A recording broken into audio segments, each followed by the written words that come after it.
Alright, what's up everybody? This is Jesse with Iowa Audio reviews, whatever. I got this Kinter little amplifier, mini amp, the other day. It's just one of many that are around now. This one is the Kinter MA170 Plus 2-channel. This one does come with the 12-volt 3-amp power supply. There is another version of this. This one's black. There's another version of this one that is red, and it's like, I've seen it for $8 or $10 on Amazon, free shipping. This one's 14 or 15, but it does come with the power supply. So the red one that's cheaper does not come with the power supply. So it says. Let's see. Alright. Quick look at this. MA170 Plus 2-channel stereo amplifier. And let's look at the specs here real quick. Input voltage 9 to 14.4. Frequency response 20 to 20 kilohertz.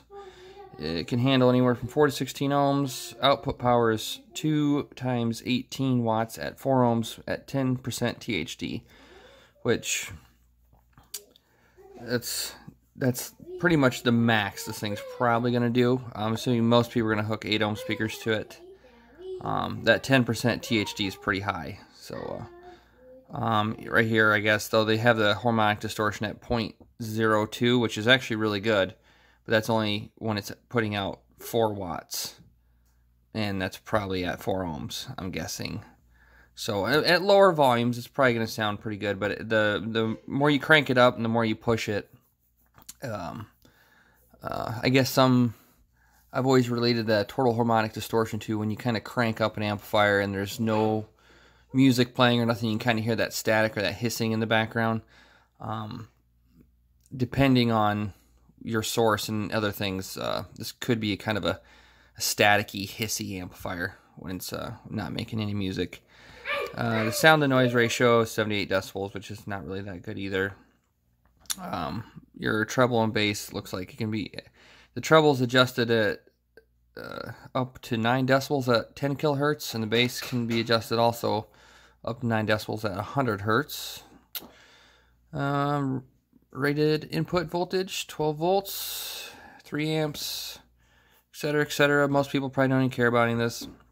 Basically, at 8 ohms, I'm going to guesstimate it's probably going to put out around anywhere from maybe, or probably about half of the rated at 4. It's probably going to be about 8 or 9 watts continuous at 8 ohms, which is not bad. I mean, that's a decent amount of power if you're just trying to, get some music in a bedroom, or, use this instead of a sound bar with a pair of, like, small bookshelf speakers. Anyway, we'll pull it out. Oh, yeah. Thank you. Well, we'll see about that. Here's a little power brick, or wall wart, as some people say. And, yep, 12-volt 3-amp. Actually, it's got some weight to it. Feels pretty good. I've seen cheaper ones. Anyway, here. Get to the star of the show here. Ugh. Comes in good packaging. Alright, here's the front, if you didn't know that. Power button. Nice cheap power button, but it does click. It seems to work fine. I mean, I'm not really expecting much other than this to work just for its price. Oh, you can see me in the knobs. They're nice and shiny. Hi. All right, we got our bass adjustment. There is a little bit of a dimple or dot there, so you can kind of tell where you're at. And our volume. The knobs actually turn. They feel all right. They don't feel too cheap. They are plastic, but they seem all right. And then trebles over here. On top, we got Kinter MA170 Plus 2-channel hi-fi stereo amplifier.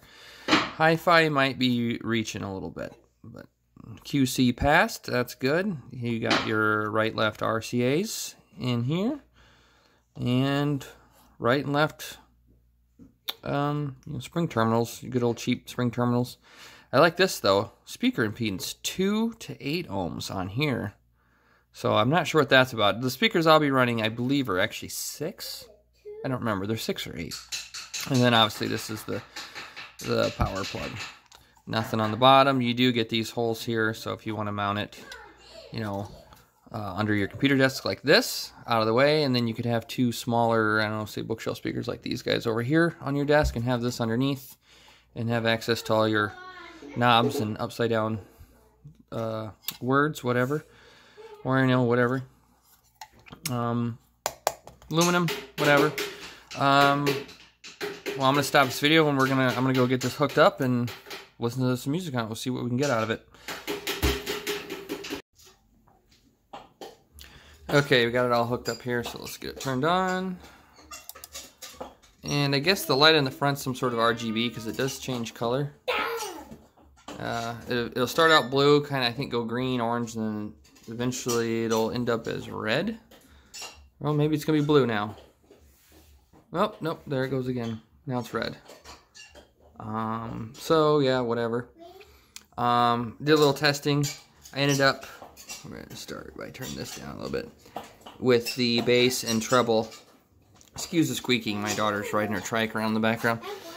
The bass and treble at 3 o'clock, both of them, seem to be about the best, at least for my ears. And then I was going to run this off my laptop, but it decided it needed to do a check file system for some reason. So it's an old laptop, I don't care. So instead, we're just going to run it off my, I just have a Pioneer CD, DVD player, whatever here. So we'll just be running straight into the RCAs and then some regular wires out to my Pioneer SPB22 bookshelf speakers that are 6 ohm. And we'll listen to a little bit of music on this. And then I'll switch over to something like this, which is obviously going to be far more powerful.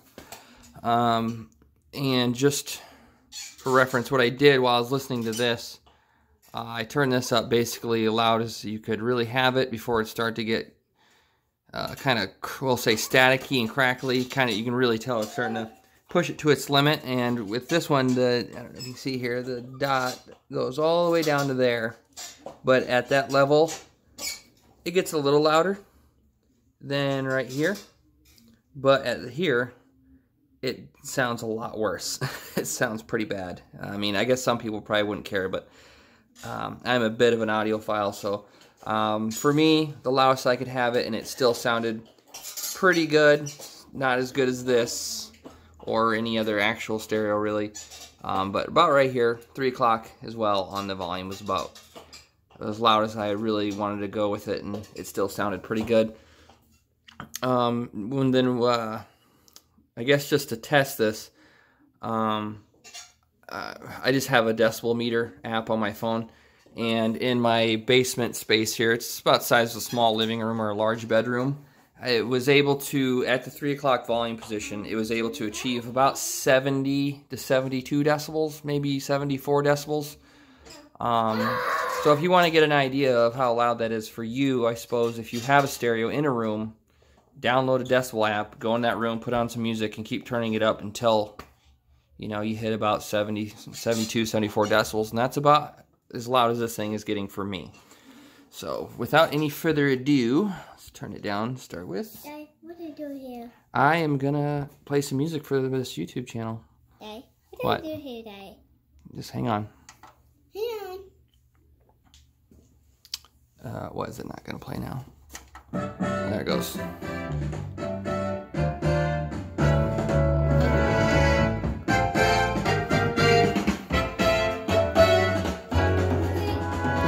Get out of the video. Come on.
that's all I'm going to do with that. I'm assuming I could even get copyright striked or something for that. I don't know. I don't do this full time, so I don't even know. But for how small it is and only being, you know, varying on whether you're 4, 6, or 8 ohm, somewhere probably between 5 and 15 watts, I guess, realistically. Not bad. Like I said, with any of these, with these lower, at least for me, it sounded pretty flat, especially the treble. To kind of get the treble to come alive, even on these Pioneers, I had to turn it up to 3 o'clock, and then the bass isn't bad at half, but I like a little warmer, so even the bass, you know, at 3 o'clock, it's not all boomy and super bassy. It's about the same as this with the way I have it set now, with the bass pretty much at 1 o'clock. So I'll switch the settings over and we'll do the same thing real quick on this. And even though I'm only recording this on a Galaxy 9, maybe you can tell the difference. I don't know. We'll find out, I guess. Okay, I got everything switched around now, so it's hooked to this one. We'll listen to 30 seconds of the same song on this one. Excuse me, at about the same volume. And like I said, even though this is on being recorded with my Galaxy 9, maybe you can tell the difference. I don't know. Right.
Now, if you see it on the indicator here, that volume I just had it at, according to this, as power level, watt at 8 ohms, this was pushing at 4, is the same decibel,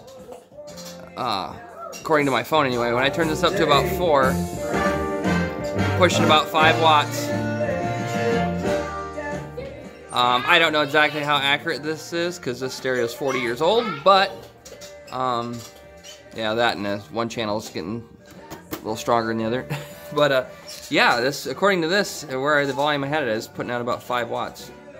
So, which is 5 watts is a lot more than some people think. But yeah, I guess that's my review of the Kinter MA170 Plus for 15 bucks. Not a bad little amplifier. Perfect for, I don't know, your garage, little basement radio, bench stereo, computer. Maybe you have a young kid or something that's getting into music, needs something small, and you know, can play music in his bedroom or something. But I wouldn't really, obviously, wouldn't expect high fidelity out of it. I don't know if you guys could tell, but I could easily tell this was far more musical than this. But this really wasn't that bad for what it is. So, yeah, I have another small Kinter that I'll be reviewing. I don't know, probably pretty soon. So, if you like, subscribe. If not, whatever. I just do these for my own personal interest and to help other people out. You know, if you were interested in buying this little amplifier, hopefully now you know a little bit more about it. You make a more educated purchase. So, good night.